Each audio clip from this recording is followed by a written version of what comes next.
Team Arrow family, it has been this is both a happy episode and a sad episode of TV time, because not really sad because Batman snuck his way here. I still don't know how that happened, but I'm stopped bothering wondering at this point. This episode was so good and I can't wait to jump into it, but before I jump into it, don't forget, if you're catching me for the very first time, this episode, or like most of my other TV show reviews, has spoilers in it. So if you haven't seen the season finale, please go watch it because it was amazing and it was epic and awesome and all that good stuff. And come back to me when you've seen it so that way when I talk about it, it makes more sense.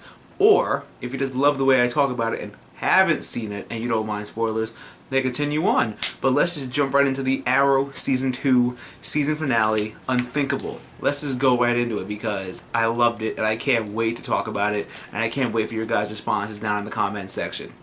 Well, there goes the Watchtower, which kind of sucks because that whole scene was funny. Like, I rigged the Watchtower just so in case we found out Slade's goons trying to kill us. Beep, beep, beep. Yeah, Slade's goons are trying to kill us. And that happened, and Roy thought he had super strength, and then he found out he didn't, and he got his hand almost broken, and I was like, ooh. Someone should have gave you the memo before you woke up that you're not super powerful no more. You're just a regular, skilled person who will continue to learn through the hiatus until the fall. Which is awesome because hopefully we'll get some Arsenal action by the time the show comes back for Season 3. An old friend for Diggle, or wife, or girlfriend. I don't know what they are, but they close as hell, if you know what I'm talking about. Wink, wink. Close sex. Yeah. That's the chocolate vanilla swirl shit right there. That was Batman's idea. If you don't like it, it was Batman's idea. But if you like it, it was my idea. Thea's got her darkness coming in. Remember Huntress said in the last episode that she'd appeared in that once you let the darkness inside, you can't get it out. So this is pretty much Thea's breaking point of sorts. Even though she's still a pain in the ass in the previous episode. But good to know she didn't shoot Merlin to kill him, because you can't really kill him, so. But you know, good to know you didn't shoot your daddy. Way to go, Thea. But way not to go for being a pain in my ass. This portion of the episode that you were in. Just, God, why? Please go down that darker path and make me forgive you. Dragging someone is the only way to keep them from being a nuisance. Drugging Laurel was the smartest decision that you could make, because then she would have gotten in the way and she would have tried to help, and Lord knows we know her heart's in the good place, but her brain isn't in the right place. So she would have gotten in trouble with good. Got a little dart right there in the chest, which made her go night-night sleep. That's a little Raj Al Ghul League of Assassins night-night dart. So that's how they do all their stealthy missions, because they're ninjas and whatnot. But good to knock Laurel. I like it. Do it again. Are you willing to do what needs to be done? Let's ask ourselves this. He killed your mom. He, you know, killed your damn mom. I'm pretty sure I don't have to mention other stuff. Threatened you on countless occasions. Nearly killed you on countless occasions. And killed your mom in front of you and your sister. So, yeah. I say we go back to Season 1 Oliver for a little bit, or Season 2 when the Count was threatening Felicity. So let's just go back to our old killing ways for once. By the way, I'm armed with my bow, because I'm Team Arrow also, and I got my bow with me, just so I can feel part of the team. Ain't that right, Batman and Spider-Man? They don't get bows, I think, even though I think they both can use them. Well, Batman can. Oliver got a gift for Roy boy. Oh, isn't that so cute? You giving gifts like Barry gave you a gift. Isn't it ironic that Barry, who wears red, gave the green guy a black mask, and now Oliver, the green guy, is giving the red guy a red mask? It's going to be color-coded from now on. I think it's going to be like everybody's going to give somebody a colored mask. And I think Thea might have a yellow one, but we'll jump into that later when, you know, theories come alive and they find that I'm right about stuff. Daddy's always right. What can I say? Who knows you better than your illegitimate father, who is a terrible influence, a psychopath and crazy, but who else but Merlin? Who else but your daddy? No one else. So don't even try it. So I love the Nisa and Sarah versus Ravager fight, because that fight went pretty much how I knew it would, with one or both of them beating her ass. Is she dead? I think. I'm not sure if they injected her with the cure or not. I'm pretty sure Nisa did God knows what. But I think she snapped her neck. Comment down below what you think she did. I think she snapped her neck. killing her. I think they gave her the cure. I'm not too sure. Or maybe she gave her the cure and knocked her out because, like Nisa kept saying, League of Assassins, they don't take no prisoners. They go in, kill, and they out. Like, so you telling them not to kill is like, no. Can't have that. We need to kill, thanks. And we're going to kill whether you like it or not. And yeah, by the way, kudos to Sarah for calling up her girlfriend to help because they really needed it, since it seemed irrelevant that the Suicide Squad wasn't going to show up. But why would they? But anyway, kudos to you for bringing the League of Assassins with you. League talk of what needs to be done. And it's basically shit-talking Oliver because he won't kill anymore. Like the detective was like, okay, you need to go back to what you were doing and killing. Nisa's like, you don't kill, which is why your city's burning. And such. So what do you guys think?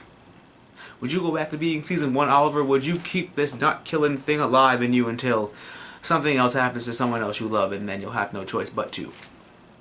I guess we'll cross that bridge when we get to it. Best tunnel fight scene ever. And by the way, I just want to say I hate them for teasing Elicity to us. The feels, I'm so hurt. I hate you guys. Anyway, best tunnel fight scene ever. Arrows flying, Nisa's badass, everyone's badass, Roy's got the moves and shit. Like, he wore a mask and his hood. They're obviously gonna change his outfit, I think, to look more like Oliver's, but in red.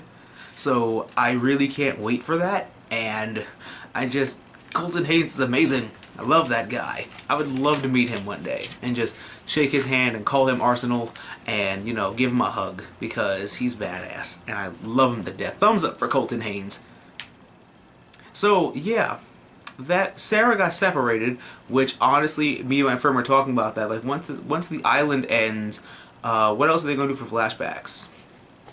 I would hope to get a couple of scenes of Sarah when she was in the League of Assassins, but I'm not sure what they're gonna do with that. If they're gonna show that in Arrow, or if they eventually make a Birds of Prey show with her as the main character, would they leave the flashbacks for that? Or possibilities are endless. So I don't know what they're gonna do, but I would like to see some Sarah flashbacks when she was in the League of Assassins, because now the island's pretty much done. Like, we're done with the island. We pretty much explored all of it, and it took 2 seasons to explore all of the island. So now we have to jump on to something new for Season 3. Which is God knows what, but I can't wait to find out. Go Laurel! Fighting and beating people's asses. Glad to know you didn't die. No hard feelings. If I had to pick between you or Sarah or Felicity, I'm picking you. I'm picking your ass first, Laurel. I'm sorry. But good to know you're not dead. So, thumbs up for that too. Epic Slade versus Oliver scene, and you know, I hope that they get into the fact that Oliver is actually a really good swordsman later on down the line. Hopefully for Season 3 they'll start to rehash that, because Green Arrow can use swords and other stuff like that, and not like he carries them with him, but just in case, you know, like if he's ever fighting against like somebody who has a sword and they drop one, you know, he can use it. Like, he can throw down with a sword. He just chooses not to. So I hope that they rehash on that for the sake of Season 3 with him. But all in all, Manu Bennett did amazing as Slade. I loved him in this part. It was so intimidating and really well acted, and great physical aspects of it also. I can't wait for him to come back, because we all know Slade can't be stopped. And if you think he can, go jump off my terrace. Foreshadowing Laurel as Black Canary again. Now that Sarah's gone, I guess they'll need some strong female character to take up the ranks, which could be anybody else. But I guess that means Laurel might meet Wildcat. That's another theory for another video. Detective Lance, oh god, no. You just got your badge back. You just survived the drama, and now you're telling me that, you know, although it was your fault again for facing the person with super strength, you told the other black cop that they couldn't be taken down, that they weren't normal, yet you're going to try and ugh. No one listens to me. I was yelling at my TV like, don't go in there, don't do that shit, and he still did it. So I don't know how to feel anymore. But no, he cannot go with you. He just got his badge back, and he's Oliver's Commissioner Gordon. Definitely now, because we need somebody on the cop side of things. So yeah, no, Detective Lance will not be going anywhere. Speedy begins, honestly, because yeah, remember what I said. And they teased Felicity in the worst possible way. They just basically like playfully spit in our faces. And it's like, oh yeah, you well acted that. Yeah, so did you. And I'm just like, I hate you all for this terrible damn scene. And when he was like, he took the wrong woman I love, I was like, yes, Felicity, Felicity. And then they were like, it was an act. I'm like, all of you people. Even Spider-Man flipped them off with his little web finger.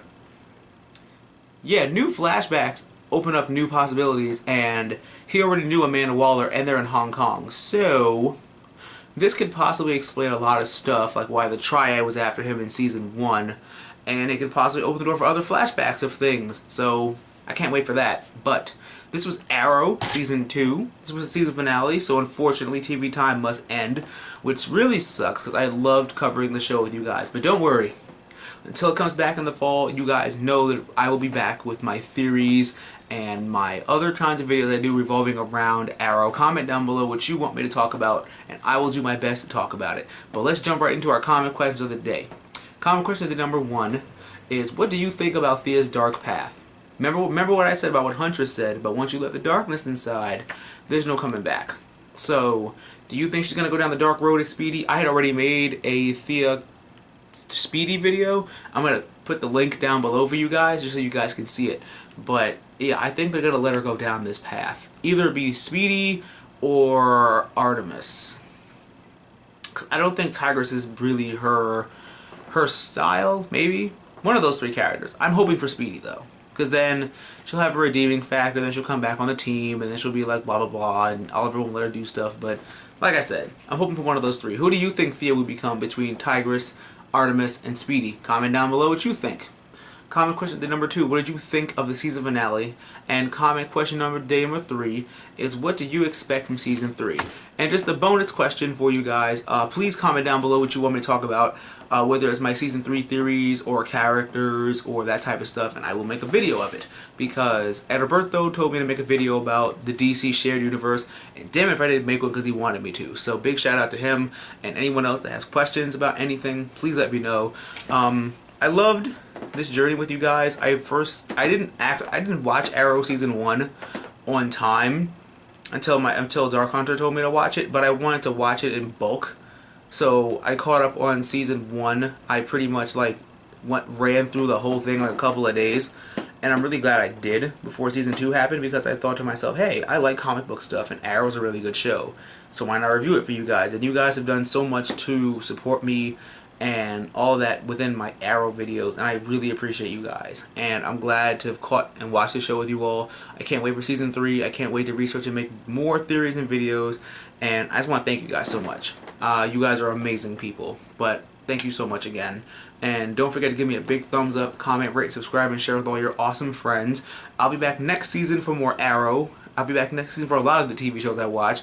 But don't forget to stay tuned Wednesday for weekly Wednesday vlogs, Saturday for the comic stand, and any other day that big comic book news drops, I will be the first person you go to see it and offer my opinion on it.